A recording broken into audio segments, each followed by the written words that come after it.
Welcome to Our Girl Relationships. On this channel, we talk about problems people face in their day-to-day lives. Let's start with a video.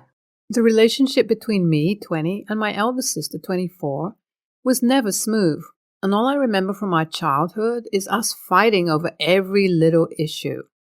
Our parents kept sorting things for us, but we would never skip a chance to initiate a fight. She always wanted everything I liked and would do anything to get it. And if she would not get her hands on it, she would make sure to destroy that thing. I remember whenever my dad brought gifts for us from his foreign trips, she wanted whatever my dad had brought for me. We would end up fighting like crazy, and then our parents would just take that thing away to put an end to the war. I was my dad's favorite, and he would take my side while my mom and my elder sister were like best friends. If it was the mom who had to sort things out between us, it was definite that she was going to take my sister's side, while Dad was unbiased from the beginning. My dad died of a heart attack when I was 14, and his death affected me mentally and emotionally. I felt vulnerable and an odd one out in my own house. It felt like my mom and sister were a separate family, while I did not belong to them. My mom would take my sister's side, and all the rules in the house were for me. I would cry the whole night, and I miss my dad so much. As I grew older, I learned to deal with them and did not even care what they said or acted towards me. My sister became even ruder and controlling and wanted everything according to her. She helped Mom with managing finances, did groceries, and everything that had to be decided depending on her. You can imagine how she behaved with me all those years. I started dating a guy from my college, and he was the boy every girl would dream of. We would spend a lot of time together and be obsessed with each other. I introduced him to my family, and I could see my sister dying of jealousy. She told me later that such rich guys would never stay with anyone longer, and that he was going to dump me soon to jump on the next girl. I asked her if she wanted to be that next girl, and that pissed her off. She started screaming and yelling and told me that my relationship was going to fail and then I would end up single for my whole life.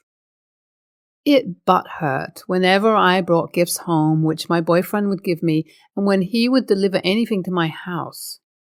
My boyfriend has been the most caring person and never gives up on spoiling me. My boyfriend had asked me if I would like to move in with him, and that was the happiest day for me. I came back from college and told my mom that I was going to move in with my boyfriend. She said it was all right and did not say anything else. When we were having dinner, my mom told my sister that I was going to move in with my boyfriend. My sister said that I was too young and my boyfriend could not be trusted. I told my sister that I knew him better and she should just mind her own business. She said that I was her responsibility and she could not let me move out yet. I told her that I was my mom's responsibility and she had no issues with it. She looked at our mom, gave her a smirk, and asked her if she had any issues. My mom said that my sister was right, and I could not move in with him. I packed my stuff the next day and was leaving when my sister said that they were not going to accept me back when my boyfriend would kick me out after using me. My mom and sister were all right after I had moved out and did not act rude after that. A few months later, my sister announced that she was dating a guy, and he was far better than my boyfriend. The guy mixed up with the family and was very friendly. He had moved in with my family, and my mom and sister treated him far better than they had ever treated me. My sister found out that she was pregnant, and my mom was the happiest. My sister's boyfriend took my mom's jewelry, which she had kept with her at home, and ran from our house almost after a week. That left my mom and sister devastated, but I knew it was karma. I went to my house to console my sister, but she started yelling at the sight of me and told me that I was there to watch the drama and laugh at her. I told her that she deserved all that, and it was her fault. I told her that she did not only get dumped, but got our mom robbed too, so she deserved to cry like that. AITA? My fiance proposed to me on his birthday a couple of weeks later, and of course I said yes. My fiance told me that he wanted to see my family and break the news to them. I told him that my family was suffering emotionally and they would not appreciate that, He said that they had to move on as my sister's ex-boyfriend was a jerk, and they could not waste their time crying over him. I agreed with him, and we went to see my mom and sister. My fiance bought chocolates for them, and we were all set to announce our engagement. My mom warmly welcomed us, but when my sister came out of her room, she told us that we were insensitive and were ridiculing her condition. She went on and said that I was only doing all that stuff to make her jealous and tell her that she was not worthy. I told her that she was acting crazy and had to come back to her senses. I left with my fiance right after that. My mom called me and told me that I was the worst sister who did not care about her family and thought about myself only. I told her that they could mourn the loss as long as they wanted to, but I was not going to put a halt to my life. We had decided to get married, and when I told my mom about that, she said that I should at least wait until our degree is completed. I told her that my fiancé could not wait, and I had no issues either, so there was no reason to delay the wedding. She started my sister's topic and told her that she might not attend the wedding if she was still crying over that thief. The wedding preparation started, and I went to drop the invitation at my house. My sister was not there, so it was a calm visit. My fiancé had brought dresses for my mom and sister and told me that I should go and drop them off, as they would appreciate my gesture. I had no problem with that, so I agreed. When I went to my house, I heard my mom and sister whispering in my mom's bedroom. As I drew closer, I heard that my sister had planned to accuse my fiancé of impregnating her and was going to do that on my wedding day. To be honest, I was not shocked at all. I came back and kept thinking about doing something that was going to ruin everything for both of them. I have to get a DNA test, but I have no idea how to get a sample for that. So guys, I started visiting my family more often, even when I was busy with wedding preparation, because I needed a chance to get a sample, and that could only be done if I knew where my sister went for checkups. As I drew closer to her, I told her that I was going to accompany her to her appointments because I did not want her to feel left alone. I went with her and got to know about the clinic. I visited later to collect the sample and then went for the DNA test. I got the reports a few days later and then was waiting for my wedding day even more anxiously. That day, my sister grabbed the mic and started crying. She told everyone my fiancé had impregnated her and then dumped her, telling her that it was a mistake and that he only loved me. I told my husband to stay composed and let my sister complete her speech. I then held the mic and announced that I already knew my so-called family's plan, and that is why I had gone for a DNA test. I waved the reports in my hand and then called the guards to throw the ladies out. I'm writing this 2 days later and have not contacted them after that. Okay, so there were so many videos recorded by guests, and of course, they got posted everywhere. My mom and sister turned into a laughingstock through their own plan. I was enjoying the drama and did not even care how they were dealing with it. So many people kept texting me to ask what actually went wrong, but I didn't respond. My mom also tried to contact me, but I did not respond. She then called my mother-in-law and begged her to make me respond. My mother-in-law told me that they could be of no harm now and I could talk to them for once. I called my mom, and all she said was that they did not deserve that humiliation and I had to post and tell people that it was just a prank. I laughed my ass off and asked her what did she think when she was planning all that and how did she think it was going to end, even if I had not heard them planning. I then posted each detail on Facebook and explained what my ex-family was up to. I hope they enjoy it. NTA, that was absolutely what OP's family deserved and asked for. Hats off to OP, who dealt with them well and did not let them ruin her life. I was glad to know that OP had such a caring man who stood by her and loved her the way she deserved to be loved. OP should never see her family again because those ladies have no boundaries. NTA, the biggest a-hole here is OP's mom. How the hell a mom can emotionally torture her daughter when she was already dealing with the loss of her dad? It looked like OP's sister had hypnotized her and she could not see anything. Whatever OP's sister was going through was because of her own mistakes and no one was to be blamed but her.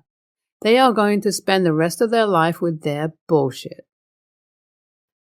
My mom died when I was 6, and my dad got remarried when I was 11.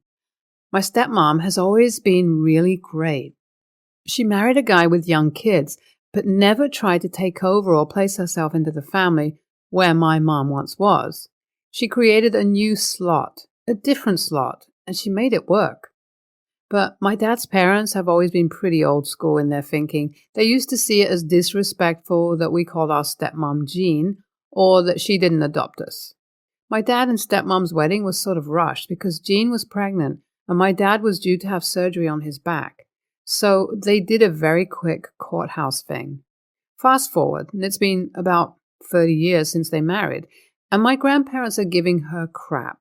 I didn't realize at the time, but they had told her she should have worn some of my mom's jewelry, should have made some speech about taking over from her and tried to lay claim to my mom's life and possessions in some kind of way.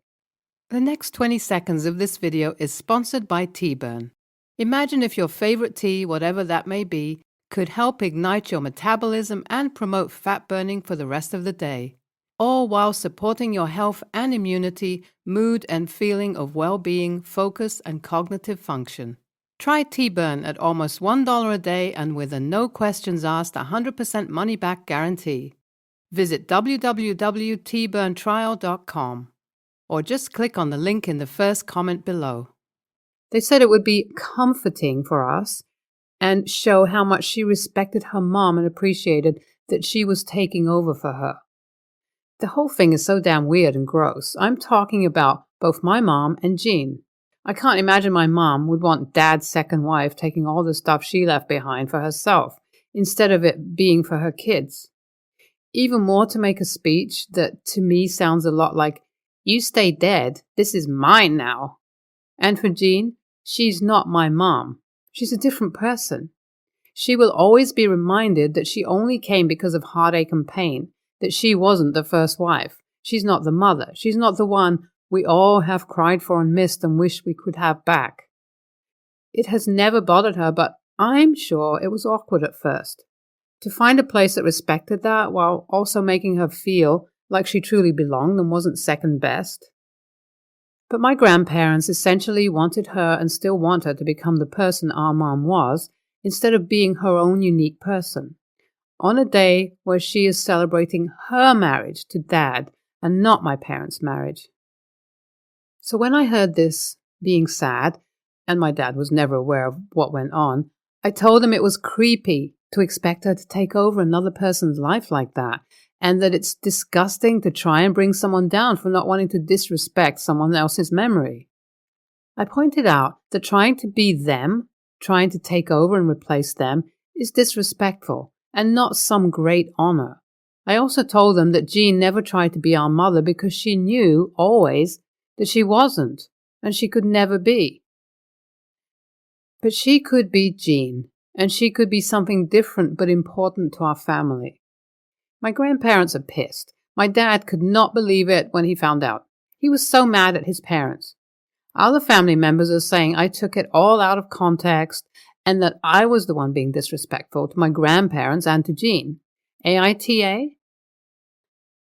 NTA, but hot dog, you grandparents are. I'm proud of you for defending Jean. Even though the situation was BS, I bet in that moment she 100% felt that how she approached the situation when she married into your family was exactly perfect because your respect, love, and loyalty towards her was real. I'm a 56-year-old woman and I have 2 daughters, Haley, 32, and Stephanie, 29. Stephanie is 5 months pregnant with her first child. The father is not in the picture. Haley and her husband have been struggling with infertility for a few years. She has always been jealous of Stephanie, but the pregnancy is making her even more jealous. Recently, I threw a baby shower for Stephanie. Haley lives a 16-hour drive away and Stephanie lives 4 hours away. I have only one guest bedroom with a queen bed. I also have a futon in the basement. Haley and her husband arrived first, and I told them to sleep on the futon in the basement because the guest bedroom was reserved for Stephanie.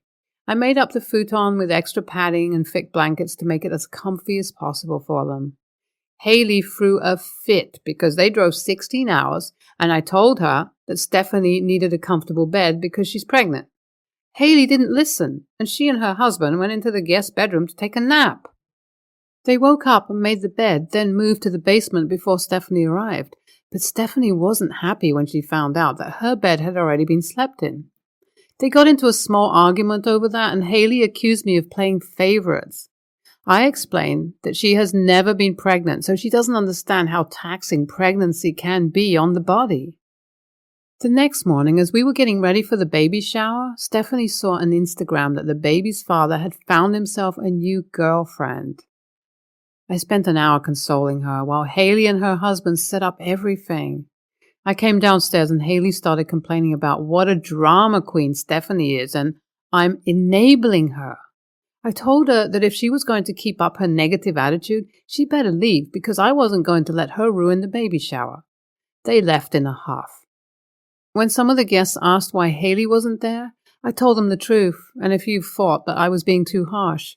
AITA? YTA, pregnant women need support and attention, but should not be given at too much of the expense of others. You are being unfair to Haley and her husband. No real harm was done when all they wanted was a bed to lie in after 16 hours of driving. It didn't even affect Stephanie, who wasn't there. Your comment of, "She's never been pregnant before, so she doesn't understand," is what solidifies you as the AH. That was a poor, unnecessary comment that took a jab at something Haley clearly cares a lot for. You think she doesn't want to be pregnant?